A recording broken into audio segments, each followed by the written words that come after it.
Hi, everyone. Welcome to today's resume workshop. My name is Kayla Dussault, and I'm the Director of Career Development here at the Ivy Tech Bloomington campus. Today, we're going to look at some key topics when it comes to resumes. We're going to look at resume do's and don'ts, what makes up a resume styles, how to get started, and last, the cover letter. Resume do's and don'ts. When starting your resume, you want to start out with a qualification summary or a profile. You want to focus on what the employer wants, and you're going to use this instead of an objective. Give your education top billing. Without experience in the field, education is going to be the most valuable. You want to think like an employer. Use words and vocabulary in the job ad. Employers are looking for these key words. Pick the right length. Most college students only need a one-page resume, but it's okay if you have two. Just make sure you fill it up completely. 10 most common mistakes. You don't want a resume that is too long because employers are trying to find information quickly. You don't want it disorganized or poorly typed. Employers are going to look at your attention to detail. You also don't want it overwritten or too sparse. Try not to use bad descriptions. If you drive a forklift, add detail to that. Did you work on a construction site? Were you moving things in a warehouse? Be specific. Incomplete history, omission of vital information. You would think that everyone would remember to put their name and information on how to get a hold of them at the top of their resume, but we've seen a lot of student resumes that have left this off. You don't need any negative terms. And also, you want to create a resume without using the word I. What to leave off your resume.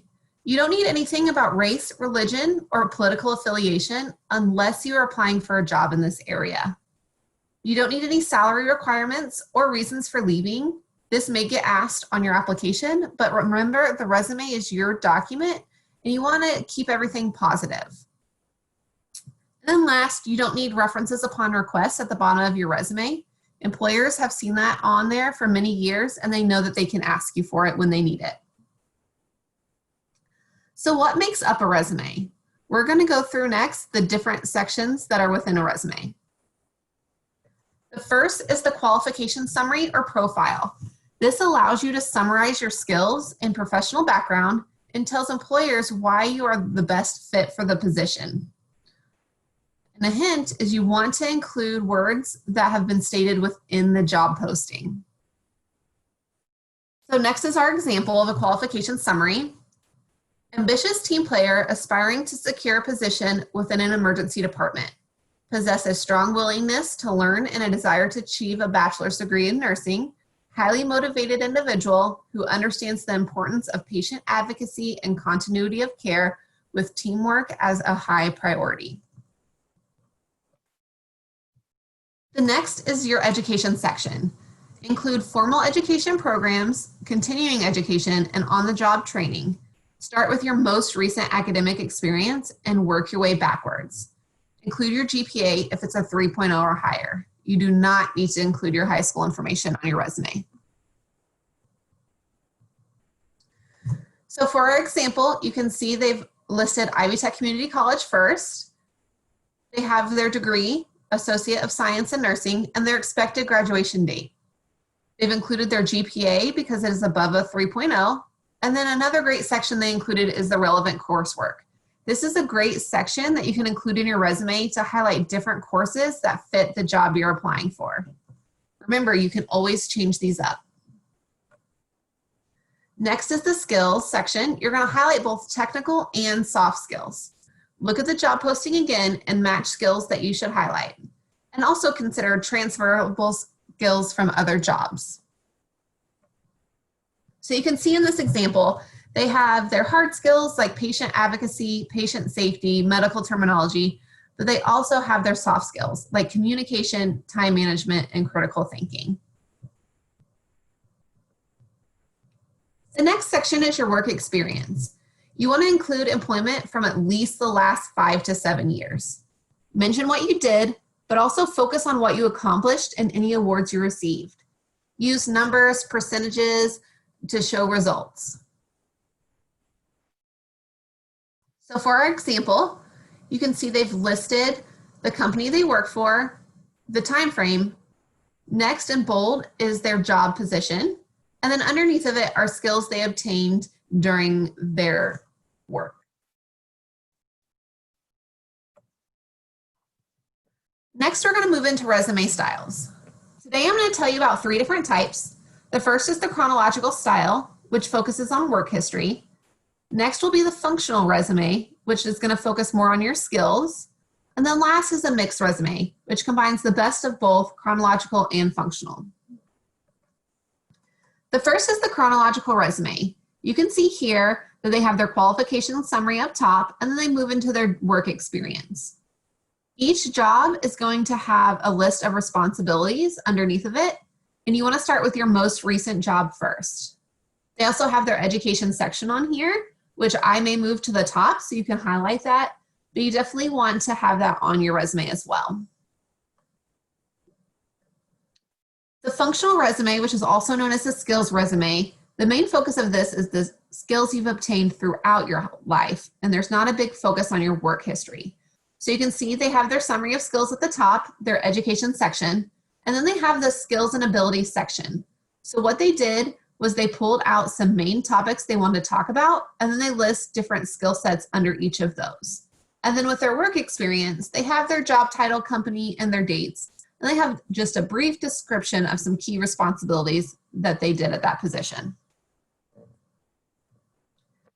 And then the third style is a mix. So this is combining both the chronological and the functional resumes. So they still have the skills and abilities section with different skills listed under each that they've highlighted, but also they've expanded on their work history to give more detail in that section as well. So how can you get started? Ivy Tech has a lot of great examples, and I've included the link for you, and they're organized by major, so you can see exactly examples for each different major you may have or ones that you're looking for. Indiana Career Explorer is a great website, not only for career exploration purposes, but you can keep a resume on there as well. Indiana Career Connect is the state job searching website. It has a resume builder tool, and you can also post your resume so employers can search for you just like you can search for them. Word has a lot of great templates, and you can also always go on Google, but just make sure that you do not plagiarize. ONET Online is a great tool to use. It has detailed descriptions of the world of work for use by job seekers, workforce development, HR professionals, students, researchers, and more. And let's take a look at that website.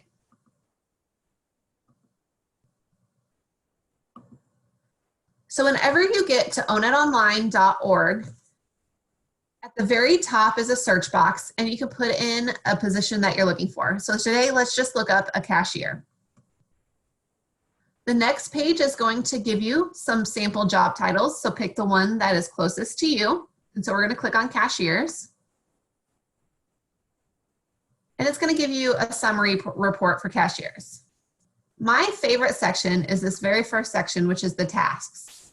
If we click this little plus sign, we're going to show all 29. And these are all of the skills a cashier should have. And it's a great place to get ideas for your resume. Another section I want to show you is the education section. So if you wanted to use this as a career exploration tool, you can jump on here and see what kind of degree you need. Now remember, right now we are looking up a cashier. And then last is this wages and employment trends. It's a great place to go to look up local salary information for jobs that you're applying for. You can look up Indiana, but you can also look up anywhere within the United States.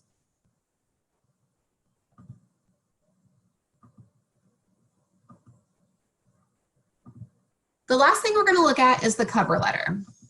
So what is the purpose of a cover letter? The cover letter is used to introduce yourself to an organization, demonstrate your interest in the company and the job opening, draw attention to your resume, and motivate the reader to interview you.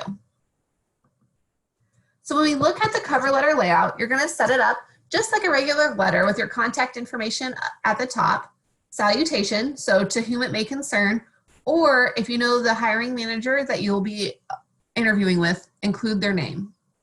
Next, you're going to move into the body of the cover letter. This is where you want to break it up into 3 different paragraphs. The first is going to include what job you're applying for and how you found it. This is important in case the employer has multiple job positions or in case they posted a position on a website and they're getting great feedback from that website. The second paragraph is your brag paragraph. This is where you're going to sell yourself and your skills a little bit more. You're also going to look at how your previous experience will help you excel in this role. The last paragraph is going to be your closing paragraph and include a thank you. And then finally, you'll finish it off with your signature. Don't forget in your third paragraph to also include how to get a hold of you with your email address and your phone number once again. So that's all I have today. If you do have any questions, feel free to reach out to me. Again, my name is Kayla Dussault, and I'm the Director of Career Development at the Bloomington campus. You can email me at bloomington-careerdevelopment@ivytech.edu. We can do such things as resume review, mock interviews, job search, and more. So definitely reach out. I hope you have a great rest of your semester.